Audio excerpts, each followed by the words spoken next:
Hey, what's up, everyone? This is Miguel Lebron from Miguel Lebron Coaching, LLC. I'm a personal growth strategist and the host of this podcast, Strategy Rewind. This podcast focuses on the relationship between strategies and tactics necessary in order to achieve a breakthrough moment. I'm so happy that you're here today, connected on this particular episode. Of course, I want to encourage you that if you haven't done so already, subscribe so you can be notified when a new episode drops every week.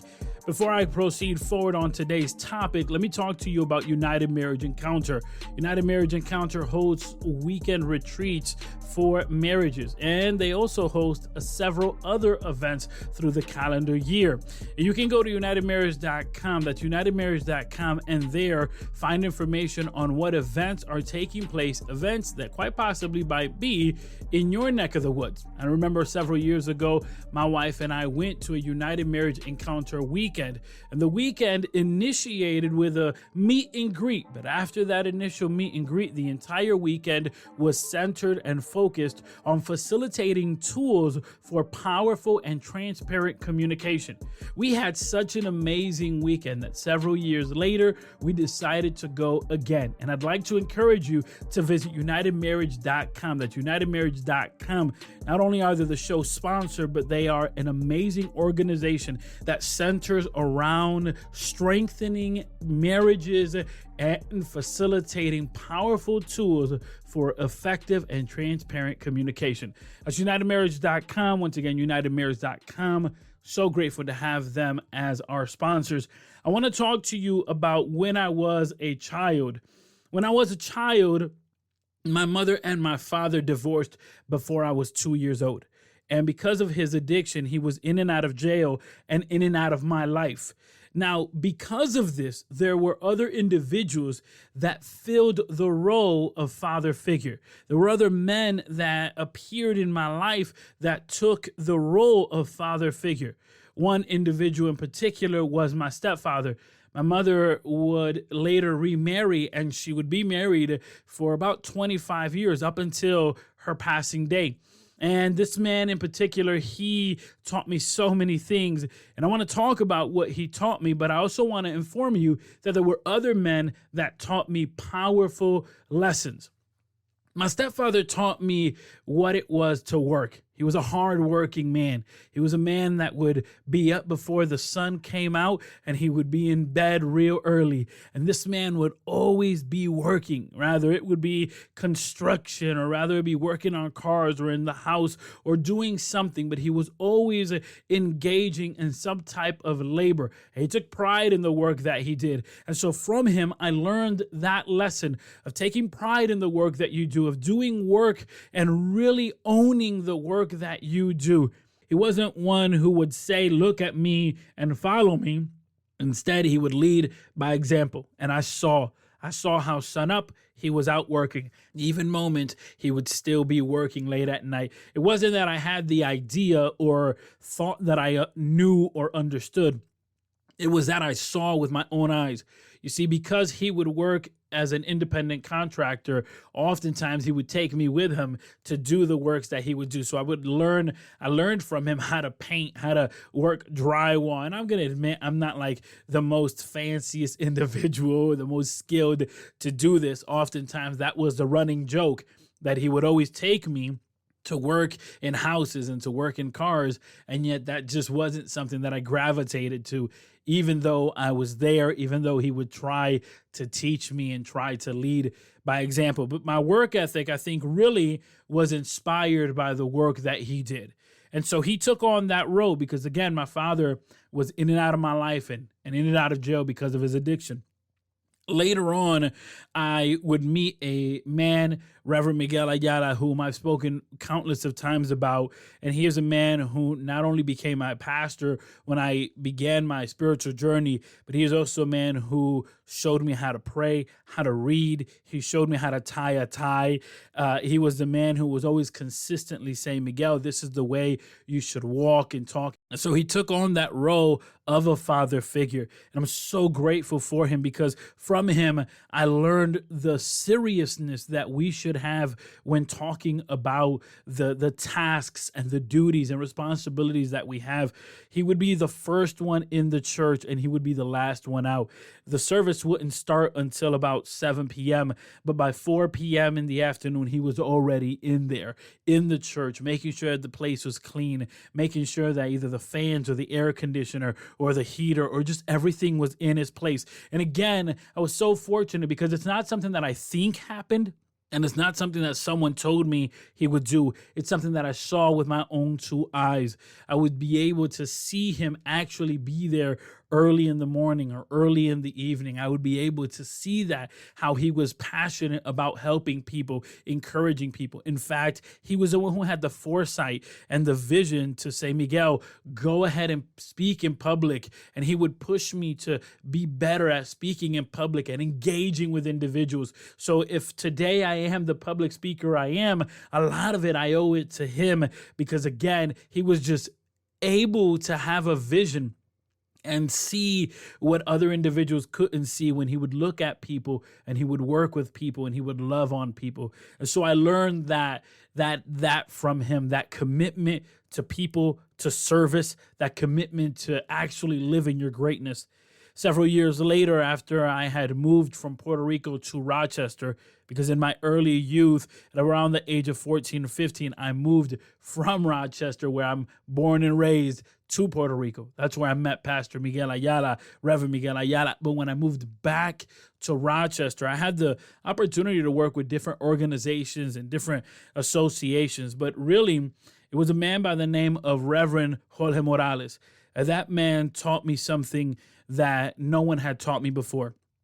You see, I had learned the importance of work ethic, and I had learned the importance of being willing to stand out and just be bold enough to trust in the gifts.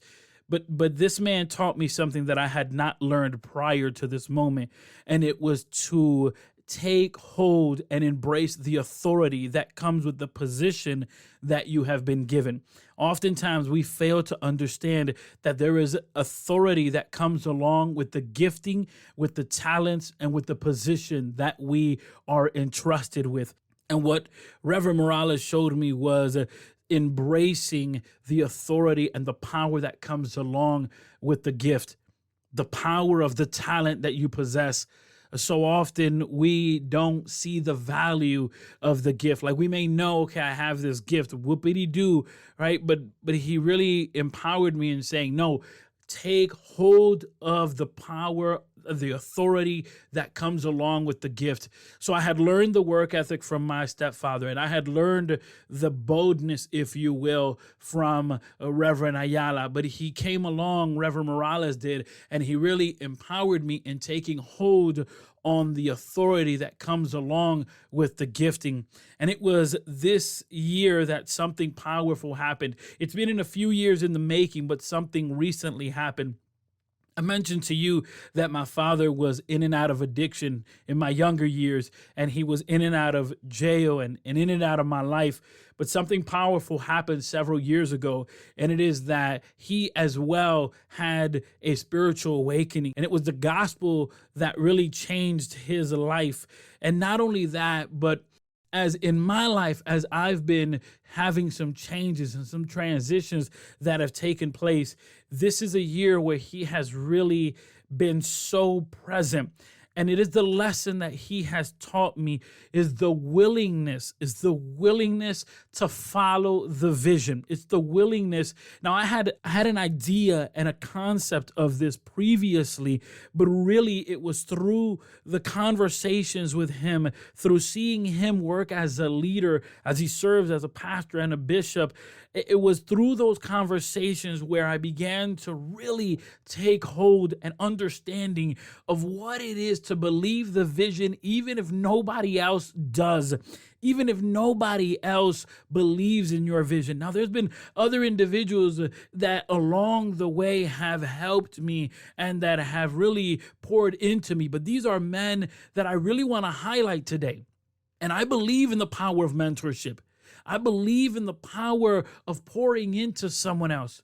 And the reason I want to highlight this today is because you may find yourself having goals and having desires and all these things that you want to accomplish, but it is imperative, it is necessary, it is vital that you would surround yourself with people that would nourish your vision. And not only that, but it is important to surround yourself with people that are in the position that you aspire to be. Oftentimes, we know that we are destined for greatness and we know we want to do something greater. But what we do is that we isolate ourselves and we think, well, nobody's going to help me. Number one, surround yourself with people that will nourish your vision. Number two, surround yourself with people that are in the position you aspire to be. Those people who are driven, those people that understand it takes time and that are willing to put in the work. Surround yourself with those people. Now here, ladies and gentlemen, is the moment where a coach